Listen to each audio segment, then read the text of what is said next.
Bom dia, pessoal. Boa tarde, boa noite para quem vai ver depois.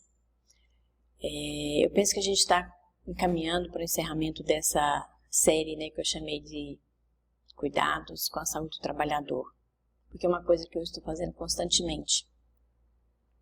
E agora conversando com uma enfermeira que, no WhatsApp, ela falando, né, que está adoecendo onde ela está. E nós estamos sempre chamando a atenção para o cuidado, né, para o autocuidado. Porque o trabalho, cada dia ele está mais opressor, menos organizado. Por isso as equipes precisam estar bem coesas, né? Eles precisam estar coerentes com aquilo que foi estabelecido. Nós sabemos das faltas, né, que tem de material, de insumos, estrutura. A gente sabe de tudo isso. Mas isso é uma luta que precisamos ter coletivamente, principalmente, né, com os conselhos locais de saúde. Mas infelizmente tivemos aí, né, a notícia de não confirmar o piso salarial da enfermagem. Cabe aí uma luta, sim. E são fatores que vão adoecendo o trabalhador, né?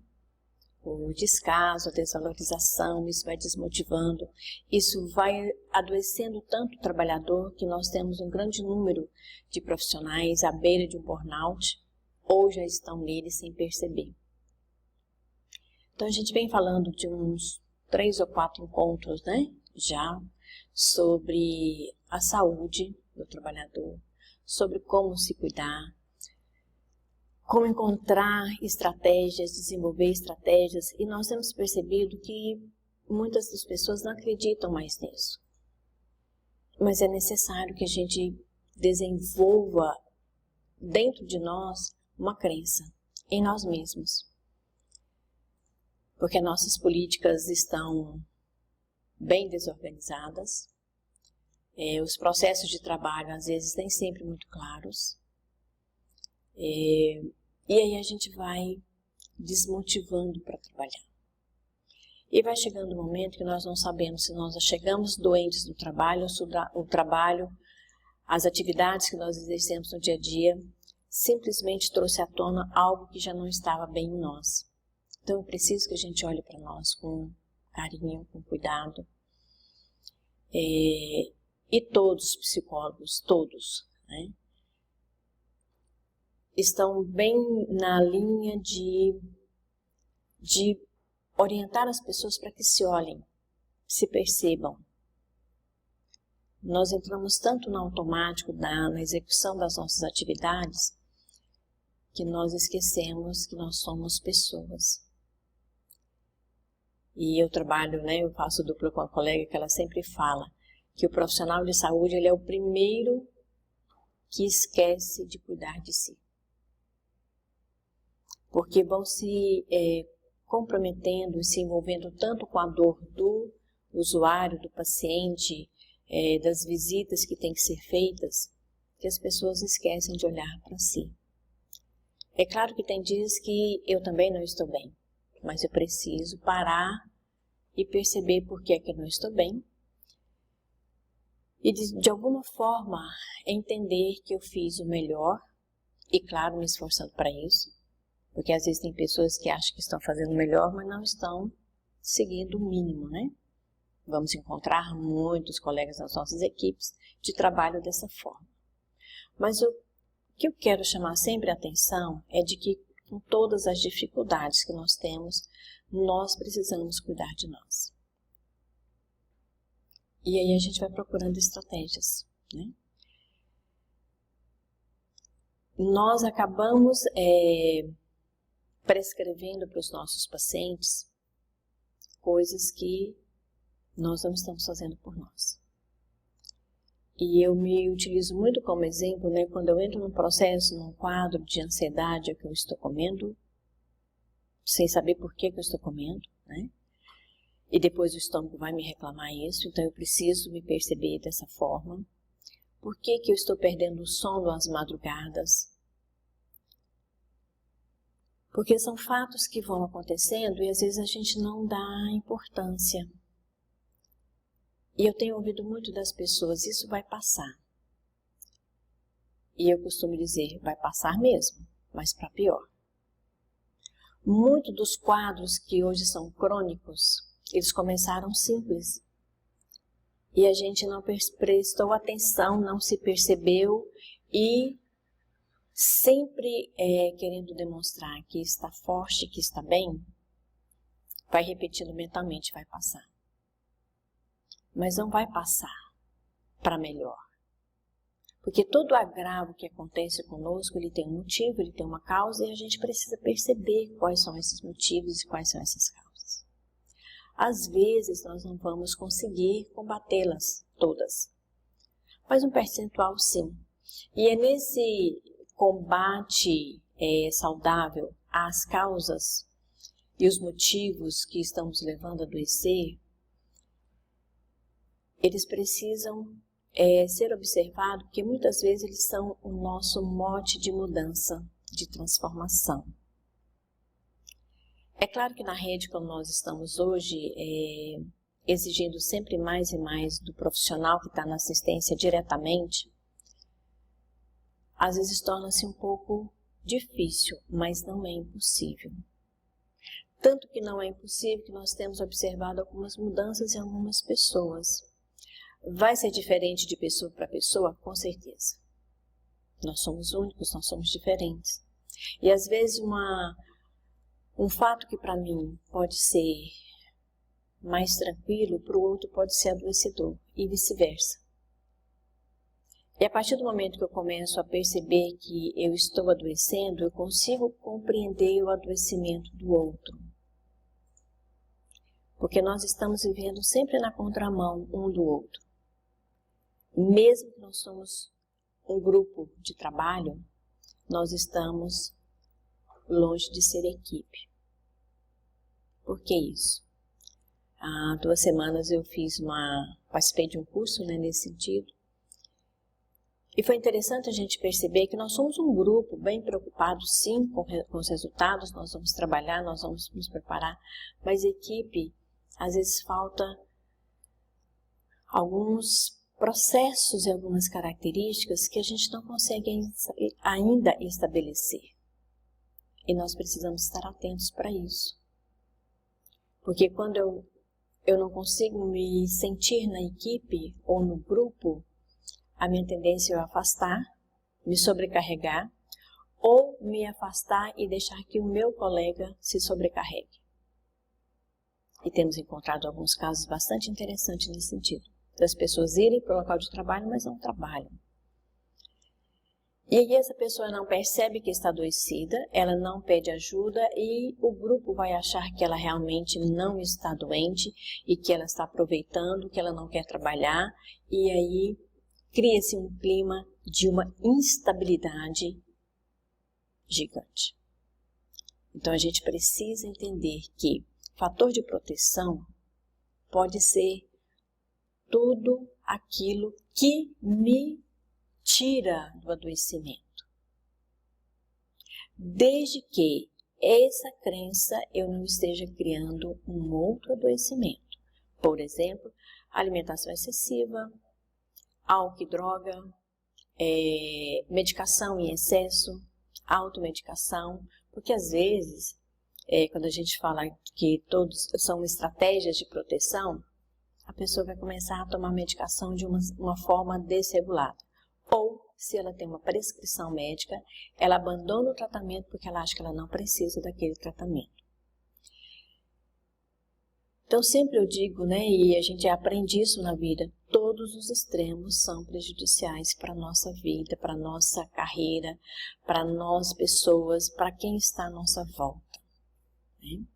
Então, a gente precisa perceber que fatores eu estou utilizando como proteção e se eles não estão dando certo, eu preciso de procurar ajuda. Não espere agravar, não espere passar para pior.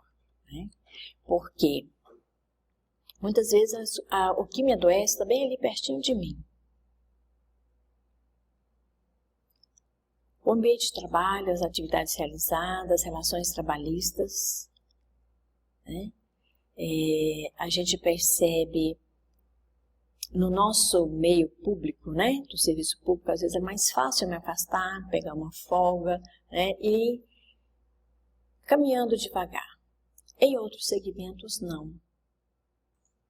A gente fala muito, nós usamos muito o exemplo das empresas privadas, mas a gente tem percebido que o trabalhador autônomo, ele tem adoecido muito, e ele não pode parar porque ele depende do que ele faz. Ele não tem uma garantia de um montante no final do mês. Ele precisa trabalhar. E nós temos encontrado um momento estrondoso, né, do uso de álcool e drogas. E aí as famílias estão com uma estrutura fragilíssima, que essas famílias são os nossos pacientes. São as pessoas que vão chegar nos postos de saúde. E aí nós temos um agravo no campo de trabalho, nós temos um agravo no atendimento, porque nós já chegamos adoecidos para atender e nos envolvemos com a agressividade do paciente, o paciente com a nossa, e aí fica muito difícil da gente entender o que está acontecendo. E aí assim nós vamos nos adoecer. Por quê? A estrutura nossa psicológica está abalada, o nosso físico está com a imunidade baixíssima, nós acabamos de sair de uma pandemia, nós ainda continuamos com os processos vacinais ainda em grande escala, nós continuamos com as políticas dos grandes mutirões, e aí o trabalhador precisa, no meio disso, encontrar um jeito dele não adoecer. Ele precisa encontrar uma forma, uma estratégia de que todos esses motivos ele consiga perceber o que é do trabalho, o que é dele, o que é da família. É uma tarefa delicada. Por isso a importância do autoconhecimento. Ah, professora, mas como é que eu vou me autoconhecer se eu não paro 5 minutos para olhar para mim? Verdade. E a gente precisa construir esses 5 minutos. Nem que seja 5 minutos antes que eu deite para dormir. Porque eu preciso deitar para dormir de uma forma repousante, porque senão eu vou amanhecer cansada. Então, 5 minutos que eu paro e olho e vejo o que foi que eu dei conta de fazer hoje e que por isso eu sou um herói, eu sou uma heroína, eu sou uma pessoa que consigo estar bem apesar de todos os processos. Então não me admira se depois desse confisco, né, da autorização do piso salarial da enfermagem, eu não vou estranhar se os atestados médicos dessa equipe começarem a aumentar novamente. Porque, além de todos esses motivos, e entre as relações trabalhistas, porque é uma relação, né, onde eu tenho já tudo estabilizado, eu estou feliz com uma conquista, de repente me tiram isso. É um fator de adoecimento, porque a minha expectativa, né, todo o hormônio que eu utilizei de felicidade naquela autorização, eu perco ele rapidamente. E os nossos hormônios, eles são fabricados no nosso cérebro, e o nosso cérebro vai sentir com isso. Consequentemente, o nosso corpo também. Então, frente a essas dificuldades, o que eu posso fazer? O que eu vou utilizar para que eu não fique tão adoecido? Além disso aqui, né, da participar das capacitações e treinamentos sobre protocolo de segurança, eu queria chamar a atenção para esse item, porque logo seguinte é equipamento individual de segurança, né, que é o EPI.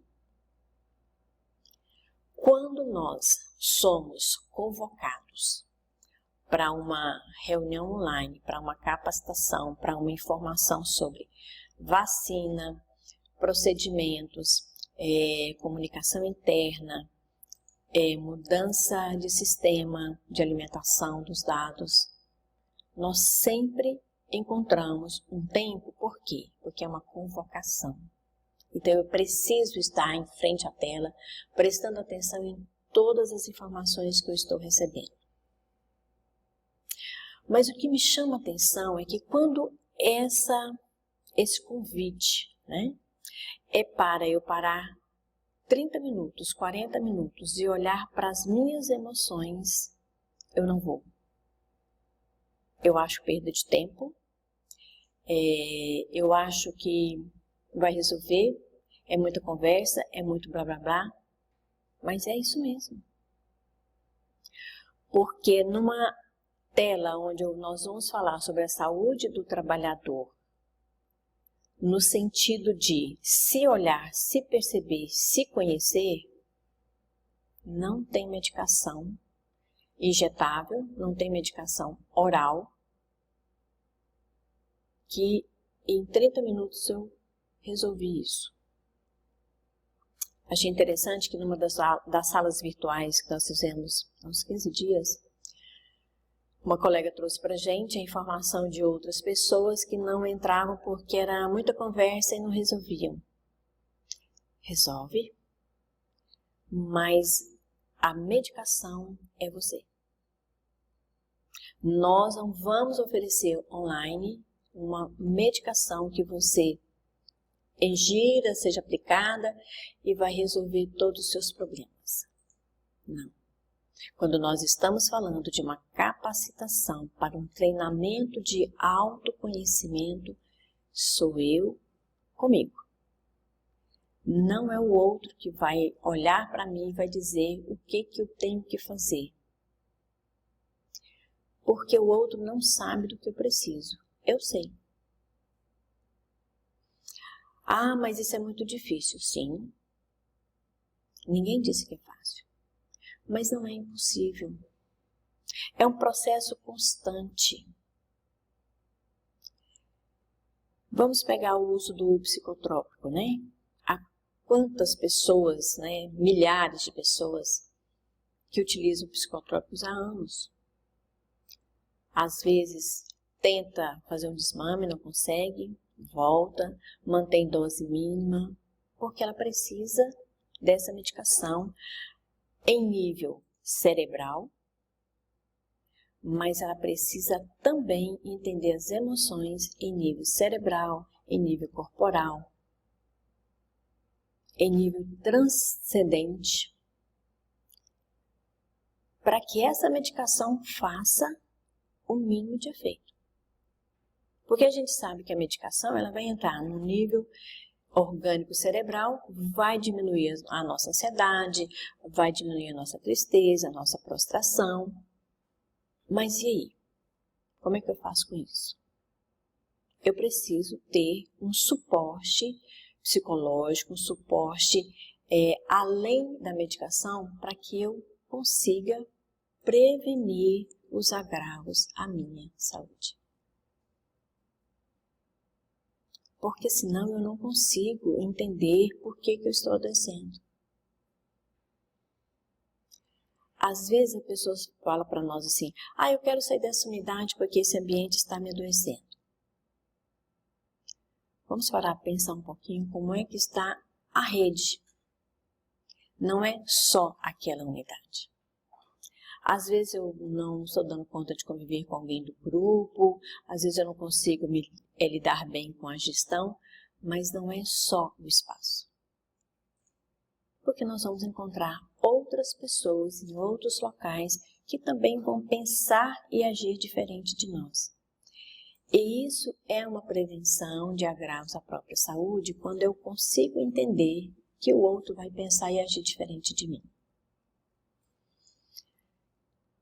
Por que alguns autores acham que o trabalho é adoecedor? Horas eu concordo, horas eu paro e falo assim, vamos repensar isso?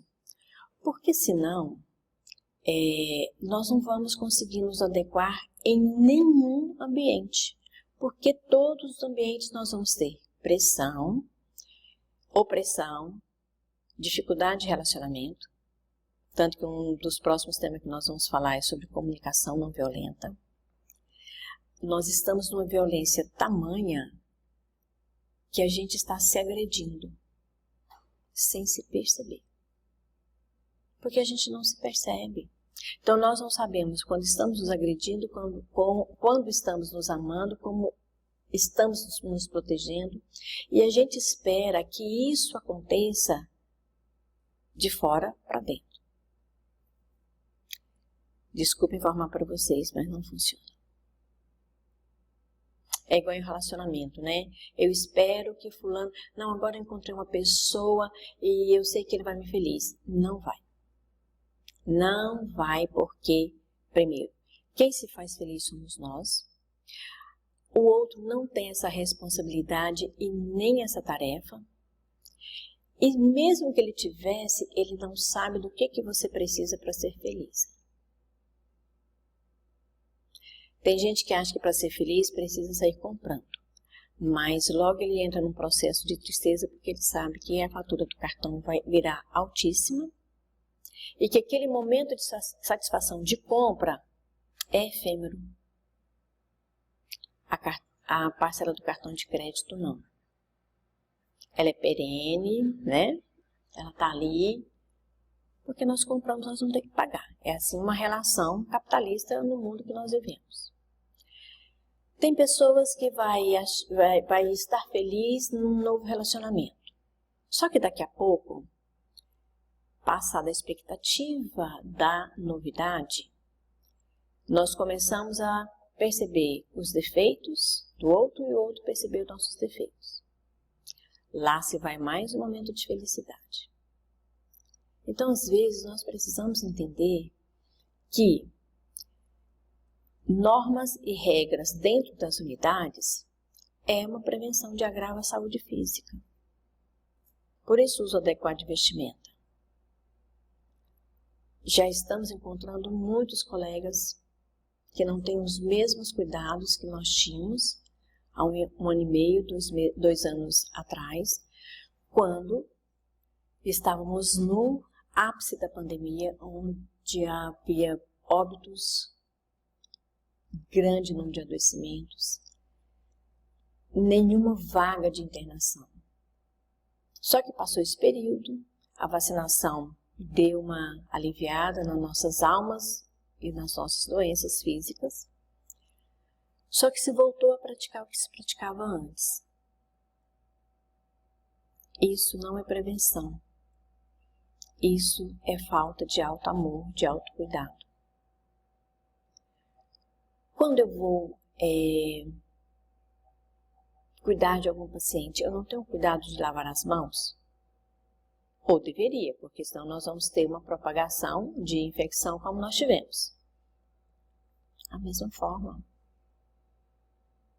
Mas às vezes eu estou na correria, eu só puxo a máscara para tomar água. Minhas mãos estão infectadas, o externo da máscara também, e eu já infectei a minha garrafa ou meu copo de água.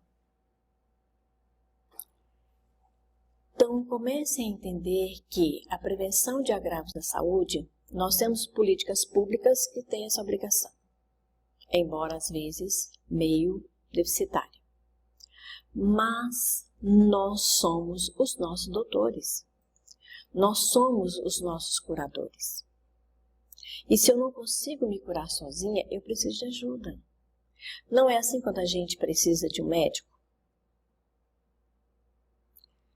Quando as pessoas começarem a entender que terapia, terapêutica, psicoterapia são prevenções de adoecimento. Ah, mas isso é muito caro.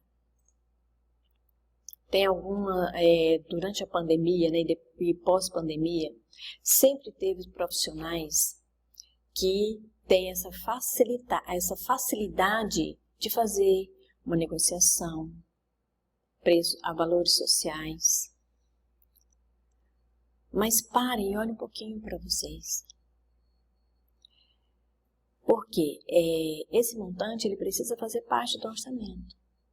Nem que eu diminua uma bolsa, um sapato, alguma coisa. Porque a prevenção de adoecer também passa por autoinvestimento. Nós precisamos de investir em nós. Da mesma forma que a gente investe no corte de cabelo, nas luzes, no alisamento, na maquiagem. Porque tudo isso que eu falei agora me dá um up, né, na minha autoestima. Só que isso passa. Então eu preciso fazer a mesma coisa com as minhas emoções para prevenir o máximo que eu consigo de adoecimento psicológico.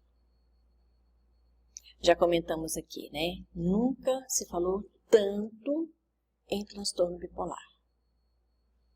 Parece que virou moda. Mas por quê?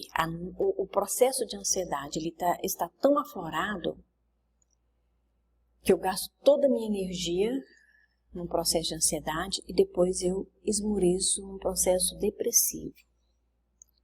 Porque o cansaço físico e mental é tanto, né? O cortisol, a adrenalina, a noradrenalina, que fez com que a gente se agitasse, o cérebro entra no repouso e o corpo também. Só que esse repouso não é para descansar. É um repouso como se nós aquecêssemos o ferro, moldássemos esse ferro e botássemos na água fria. Então, é um repouso forçado. E esse repouso forçado, ele não faz bem. Então, dentro desse item, né, de prevenção aos agravos, muitas coisas acontecem quando nós não concordamos com as normas técnicas e com as diretrizes que a cada 24 horas chega uma norma diferente. E isso é complicado mesmo. Isso é adoecedor. Mas pare e pense um pouquinho. Vai resolver eu bater de frente, brigar, reclamar? É uma norma, ela chegou. E como tal, ela é acolhida, ela é recebida e tem que ser cumprida. Se eu não tenho essas condições para fazer isso, então nós precisamos sentar, conversar e cobrar suporte para fazer isso. Recentemente, todas as unidades, né, todo o sistema mudou o sistema de informação. Todo o sistema de rede mudou o sistema de informação. De comunicação de processos e documentos. Nós temos unidades que não têm nem o computador e nem receberam o sistema instalado. E nem foram capacitados para. Mas a Dona Maria, que precisa de um processo de bens não padronizados, de medicação, de alimentação, ela precisa que o processo seja aberto. E nós vamos ter que criar essa condição. Nem que seja cobrando de quem fez a mudança, cobrando suporte para que a gente fazer. O que acontece, porque estamos todos adoecidos? A maioria das pessoas já responde para a Dona Maria, não é possível fazer isso, porque isso, e vai dando tanta justificativa para ela que ela não entende o porquê disso. Ela só precisa que o processo seja aberto para ela ter acesso ao produto que ela precisa. E a gente vai criando um ambiente difícil para nós mesmos viver. Nossas unidades têm RH diminuído, reduzido, processos, às vezes, não muito claros para a maioria das pessoas, mas a gente precisa utilizar dos nossos conhecimentos e das nossas qualidades de cidadão para que isso modifique. Vai ser o mês que vem? Provavelmente não. Vai ser para o final do ano? Também não, mas às vezes nós precisamos de angariar forças, reforços com o que a gente tem e ter certeza que nós fizemos o máximo que nós podíamos fazer. E não adoecer se a gente não conseguiu atender alguém e que por esse atendimento que não se concretizou, esse paciente veio a óbito, que é o que mais nós temos. Nós estamos lidando com, o nosso produto é esse, são pessoas adoecidas. E às vezes os nossos resultados não vão ser pessoas curadas ou pessoas estabelecidas no seu agravo. Vão ser os óbitos mesmos. E às vezes nós vamos sofrer muito com isso, porque a gente não quer que as pessoas morram. Os nossos parentes, nossos amigos, nossos pacientes, a gente não quer que isso aconteça. Mas são coisas que nós não controlamos. Por que nós adoecemos? Porque nós queremos controlar algo que foge ao nosso controle, a gente não controla. São igual aos pais de adolescentes, né? Eles sofrem porque passaram toda uma infância educando, orientando. Quando eles chegam na adolescência e vão se tornando jovens adultos, esses pais não têm mais controle sobre o comportamento deles. Eles agora são indivíduos, são pessoas com os seus méritos, seus fracassos, suas facilidades, suas dificuldades. E é onde encontramos alguma estrutura frágil nas famílias. E é o que nós encontramos nas nossas unidades. Então, muitas coisas nós precisamos entender o que eu posso fazer e o que eu não dou conta. Mas aí vem uma coisa muito interessante. Nós somos criados para darmos contas de tudo. O nosso processo educacional, paternal, familiar, lá na primeira, segunda, terceira infância, entrando na adolescência, nós somos criados para dar conta de tudo. E é muito difícil a gente se desfazer dessas falas que nós somos ouvindo durante anos e entender que nós não podemos dar conta de tudo. E não vamos dar conta de tudo mesmo. E o item 6, quando a gente fala zelo pelas relações interpessoais, às vezes nós queremos também que todos sejam afetuosos, cuidadosos, atenciosos igual a gente. Não vai ser. Mas nem por isso eu não posso ter uma relação saudável no trabalho. Nós vamos encontrar pessoas que pensam diferente de nós, bem diferente, sobre o mesmo procedimento técnico a ser feito. Aí, nesse momento, o que acontece? Muito entre médicos e enfermeiros, né? Os conhecimentos técnicos começam a brigar entre si. Aí daqui a pouco eu saio da discussão técnica, eu vou para uma discussão pessoal. Aí vão adoecer 3 partes super importantes envolvidas nesse processo.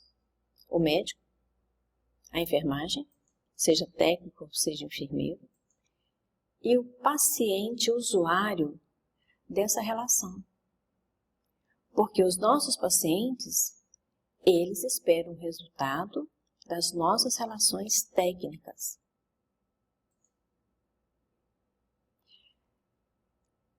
O trabalhador adoecido, ele espera um resultado entre psicólogos, enfermeiros do trabalho, técnicos de segurança do trabalho, diretoria de RH, diretoria do serviço. Então, nós temos que pensar nas nossas relações interpessoais como algo que, além de me ajudar a sobreviver saudável no trabalho, eu preciso que essas relações gerem um resultado porque tem alguém esperando lá. E algumas vezes a gente esquece desse item fundamental que é o sujeito pelo qual nós existimos. E as nossas relações trabalhistas, o nosso conhecimento técnico, as nossas relações de equipe existem por conta desse serzinho que é o nosso paciente, que é o usuário do sistema. E é tão interessante que muitas vezes nós esquecemos que nós também somos usuários do sistema. Nós não somos só prestadores de serviço para o sistema, nós também utilizamos o sistema. Interessante, né? Quando a gente para e faz essa reflexão. Poxa, eu posso pagar um plano de saúde, mas tem muitos momentos, porque nós somos, como o SUS é para todos, independente, nós vamos ser usuários sim do sistema. E às vezes a gente escuta, né? A gente ouve as pessoas falando assim, esse SUS não vale nada mesmo. Vale muito. Muito. E nós é que fazemos esse SUS. Tem os superiores a nós que determinam as diretrizes. Sim, mas nós também somos fazedores do dia a dia. E nós vamos encontrar muitas coisas interessantes. E aí a gente para em algumas atividades que não só precisam do medicamento. O que acontece, né? Eu estou ansiosa, eu não durmo, tenho me alimentado mal, seja para mais ou para menos. Primeiro profissional que eu procuro, um psiquiatra. Claro, até aí tudo bem, não tem nenhum problema. Só que aí eu saio de lá com uma medicação que eu desconheço, o meu cérebro vai ter reação, e aí, dependendo das reações físicas que são desagradáveis, eu paro a medicação. É uma grande luta nossa com relação a isso. Porque é mais rápido e mais fácil eu ir no psiquiatra e tomar uma medicação do que eu ir a um psicólogo uma vez, 2 vezes, 3 vezes, numa 4ª vez para eu entender que essa relação eu tenho segurança e confiança ou não. Eu falo isso muito para os pacientes, né? Você tem até 3, 4 vezes para você fazer uma avaliação se é isso mesmo, se você confia, se você consegue. Só que isso dá trabalho, isso não é só tomar uma medicação, deitar e dormir. Eu preciso pensar, eu preciso entrar em contato com coisas que eu não consigo. Dói, dá trabalho. E aí, se a gente for para a internet e pesquisar, nós vamos encontrar um checklist imenso de coisas que nós podemos fazer. Tem até uma cartilha que foi criada na época da pandemia, né, durante a pandemia, que tem uma série de atividades que eu posso fazer. A mais indicada, principalmente o médico, né, é a caminhada. Mas a nossa sociedade, ela é sedentária, a maioria. Por quê? Nós achamos que para a gente estar fazendo uma atividade física legal, eu preciso pagar a academia. Mas aí não tem dinheiro. Mas aí eu pago 3 meses, que é um pacote econômico, aí eu vou lá 2 vezes, nunca mais voltei. Então não é o que é externo a mim que vai me auxiliar. É o que eu tenho dentro de mim. E o que eu tenho dentro de mim? Identificação com o que faz. Eu preciso identificar com o que eu estou fazendo para saber se eu estou bem. Não, isso aqui está muito ruim, mas eu não posso perder essa gratificação, eu não posso sair daqui. Para e penso um pouquinho. Eu estou ganhando dinheiro, que eu preciso dele, mas eu não estou feliz fazendo o que eu faço para ganhar esse dinheiro. Alguma coisa não vai dar certo. Por isso que a gente precisa ter uma educação econômica. Porque às vezes eu criei um status de vida que eu sequer admito voltar um pouquinho. Imagina o que os outros vão pensar. Nossa, ela regrediu. Que é um agravo à saúde. É eu sempre achar que o outro pode pensar menos do que eu sou. É o pensamento dele. É a avaliação dele, não é a sua. Então nós somos cheios de pessoas que estão no lugar que não estão felizes, mas não podem sair de lá, porque não pode perder o dinheiro. Tranquilo, nós vivemos num mundo onde eu preciso de dinheiro para viver mesmo. Mas o que eu estou fazendo além de pagar as contas? Eu estou conseguindo ter um sono regular? Regular no sentido, eu deitei, dormi 4 horas que seja. Como é que eu estou levantando? Porque a indicação saudável de 8 horas, a maioria das pessoas não estão fazendo. Porque são 2 plantões, mais uma carga horária de 40 horas do PSF. 2 plantões em lugares diferentes. Porque se eu tenho mais 2 lugares, eu vou ter uma noite ou 2 dias sem uma noite para dormir. Ou 2 noites, né? Uma terceira sem dormir. Depende da escala. Depende de quantos plantões eu estou fazendo para o colega, porque eu preciso daquele dinheiro e o colega precisa me pagar. Ou quantos plantões eu estou pagando porque eu não dou conta de trabalhar nesse dia porque eu estou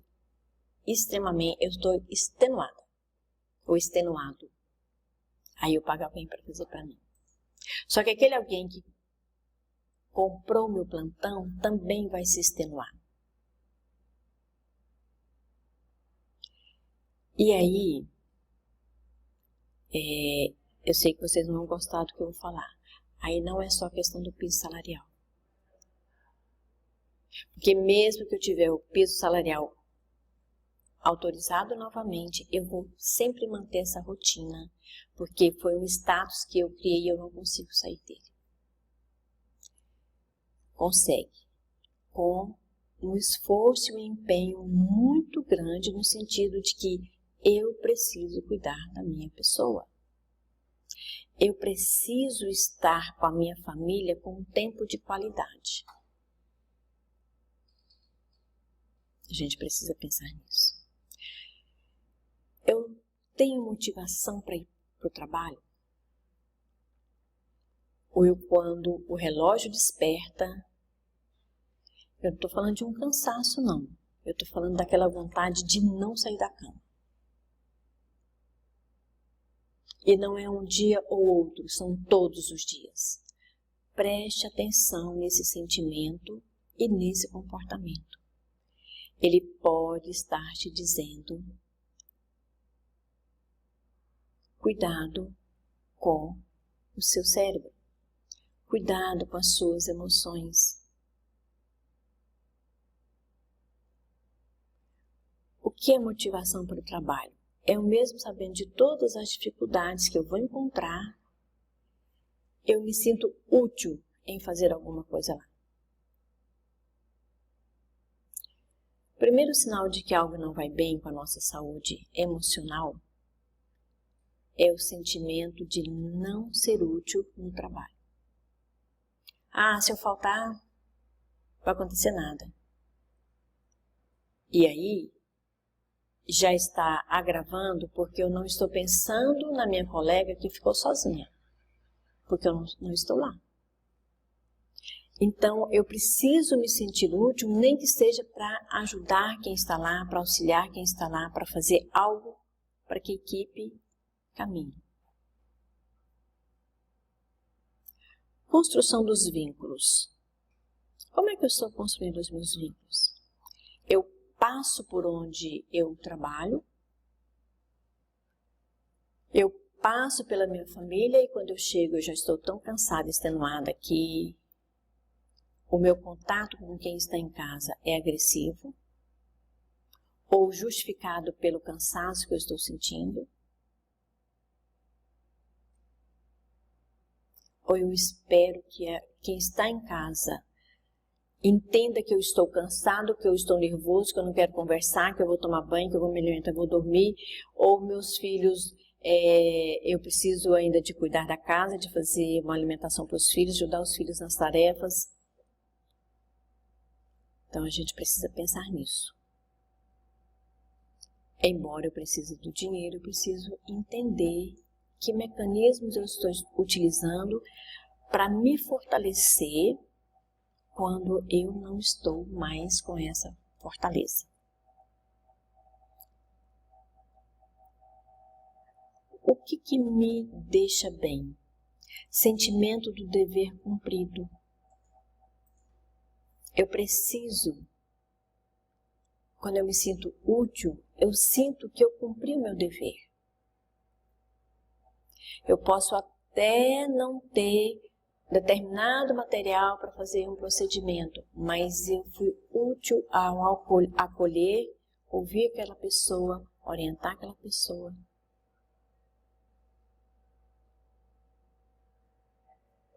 É importante a gente pensar nisso. Cuidados com a alimentação. Volta e meia a gente encontra umas dietas meio malucas, né? Para perder peso. Mas ao invés de eu me preocupar só com a perda de peso, eu tenho que fazer um movimento contrário. Por que é que eu ganhei peso? Interessante a gente fazer esse voltar, esse caminho. Às vezes dar ré não é negativo, até porque quando eu estou estacionado de alguma forma, eu tenho que dar ré para eu pegar um sentido onde eu preciso ir. E às vezes quando eu faço essas reflexões, eu não estou dando uma ré, eu estou olhando para aqueles acontecimentos. Por que é que eu ganhei peso e por que é que eu estou perdendo peso?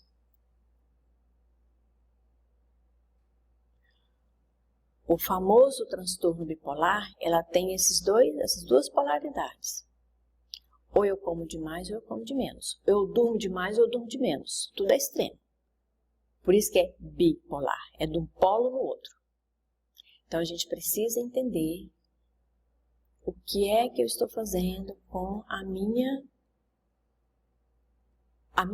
minhas funções físicas e emocionais. Porque às vezes, nessa bipolaridade, eu vou estar voltada para alguns exageros que eu não consigo manter o controle.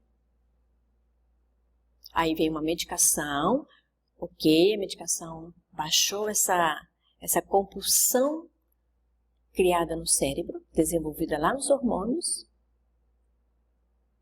mas aí eu preciso buscar um apoio emocional para entender por que isso aconteceu. Daí a importância da psicoterapia.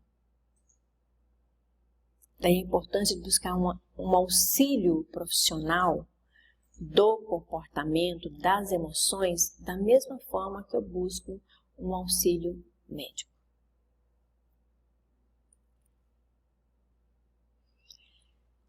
Clareza na execução das tarefas que estão fazendo, né? Por isso a gente viu lá atrás, no slide anterior. Está claro o que eu estou fazendo? Essa norma técnica que chegou, eu consigo realizá-la? Ela está clara para mim? Se não está claro, o que eu preciso? O que a equipe precisa? Mas o que a gente percebe e qual que é o que nós estamos fazendo no dia a dia? A gestão recebe uma norma técnica, entra em pânico, esse pânico toma conta da equipe, a equipe também entra nesse processo, e lá na porta da unidade tem o paciente que não sabe nada que está acontecendo, ele só quer ser atendido. E aí tudo isso vai fazendo com que a gente vá adoecendo. E eu deixei por último a espiritualidade, porque querendo ou não, é algo que faz parte da nossa vida. Eu não estou falando de condução religiosa, condução de igreja, de templo, de crença, de fé. Não, é uma parte que nos compõe. Porque junto do físico tem a emoção e tem a parte espiritual, eu preciso cuidar disso.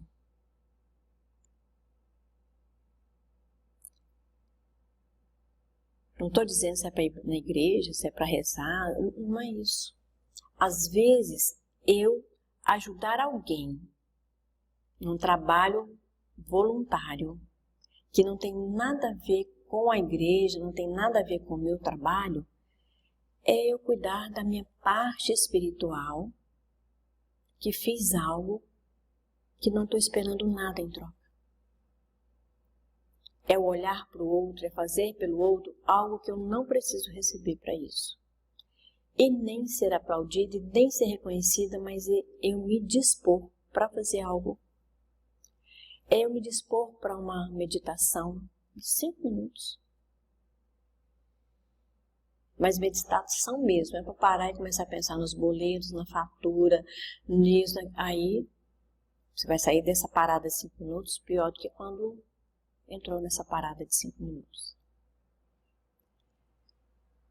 Eu posso começar a prestar atenção na natureza, na lua, no céu. A gente parou de fazer isso. E querendo ou não, é um fator muito bom de prevenção.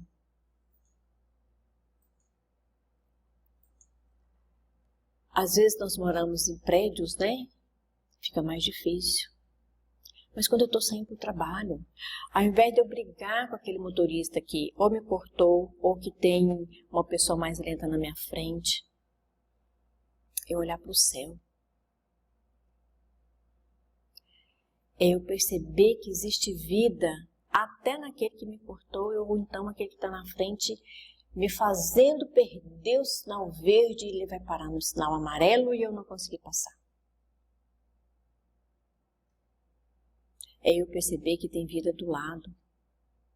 E às vezes a gente está trabalhando com saúde ou com a doença na promoção da saúde, mas a gente esquece de perceber o que é a vida. O que é ter vida. Olhar para uma planta, cuidar de um animal. São coisas simples. A parte espiritual é a mais simples que nós temos, porque ela não nos exige nada estratosférico, nada de ganância, nada muito espetacular. Ela exige o mínimo nosso. E a gente já acostumou tanto a se doar ao máximo para ser reconhecido, que esquecemos do mínimo. E é interessante, acho que quem tiver mais, assim, depois dos 50, 55, vai entender o que eu vou falar agora. Quando a nossa idade cronológica vai passando, a nossa tendência é olhar com outros olhos para as coisas da vida. E aí o mais jovem não tem essa experiência e às vezes não para aprender. Por isso a nossa inabilidade para lidar com o idoso. A gente não precisa ficar mais velho para entender que a gente pode olhar diferente para as coisas da vida. É uma tarefa complexa, é uma tarefa que dá trabalho, mas ela é possível de fazer.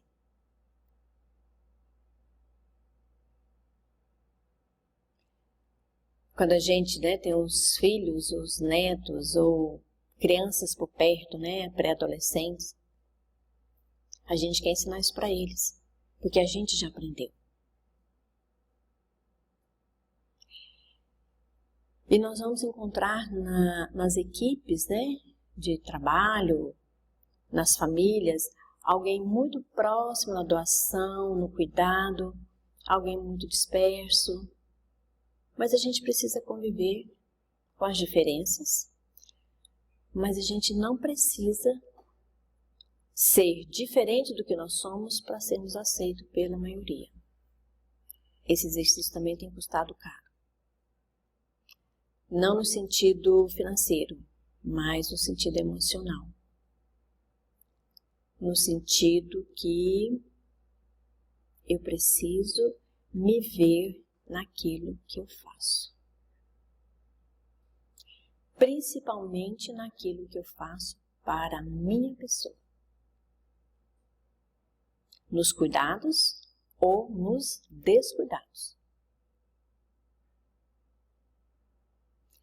É um exercício que nós precisamos fazer constantemente. E para a gente encerrar, a gente precisa pensar o seguinte: todo tempo é tempo de se cuidar, de se olhar, de se escutar e de ser gentil consigo. Todo tempo. Às vezes naquele tempinho que a gente vai no banheiro, naquele tempinho que eu dei uma fugidinha do paciente, do próximo paciente, fui lá na copa tomar um café, dar uma respirada. Nós precisamos de parar para respirar. E a gente precisa educar os nossos pacientes, porque às vezes eles pensam que a gente não pode fazer isso. Mas há de se educá-los, gentilmente, dizer, olha, eu preciso ir ali 2 segundos para fazer um xixi. Porque quem está esperando acha que você não pode fazer isso.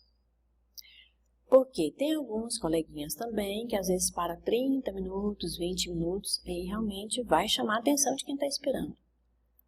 Mas 5 minutos é possível da gente parar.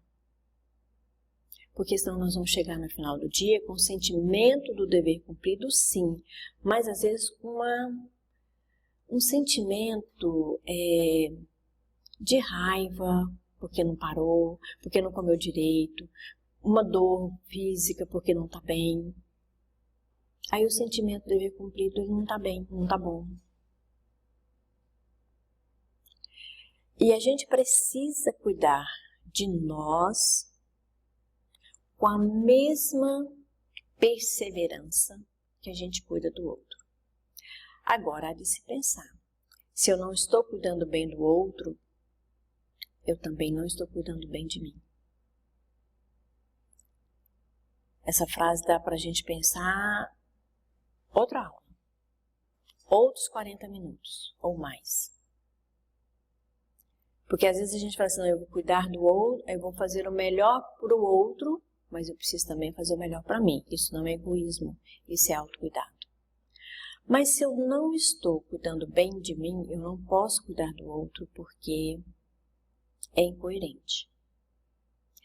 E se eu forço uma situação que é incoerente, alguém não está saindo bem no final da brincadeira. A história não está fechando como deveria.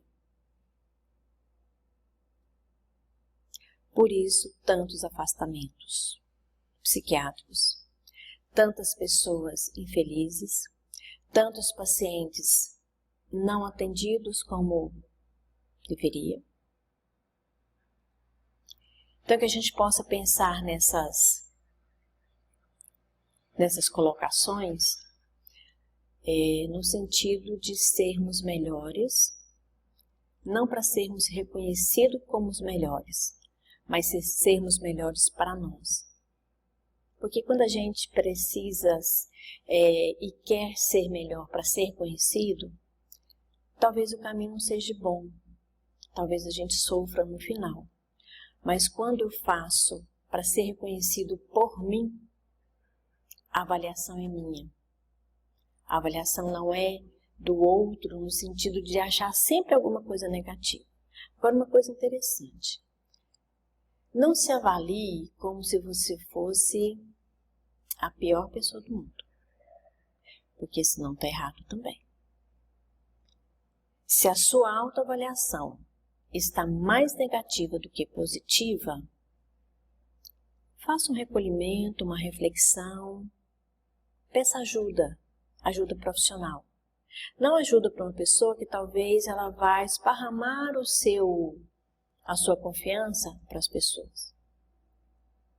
Andamos maus nesse sentido também. Falta-nos caridade e fraternidade para ouvir algo de alguém. Se eu não posso oferecer ajuda, eu não preciso colocar na rede social. Eu não preciso colocar no grupo da unidade. Talvez esse seja hoje o maior motivo de adoecimento. A falta de confiança em alguém. Houve épocas em que a gente tinha uma amiga, né? Que a gente poderia confiar tudo nessa amiga. Os nossos medos, os nossos segredos. E falta-nos hoje essa habilidade de cultivar um afeto e uma relação de amizade, de confiança realmente. Mas a gente aprende. A gente vai voltar a aprender porque nós estamos no momento de olhar para nós, de olhar para nós com carinho, com respeito, com amor.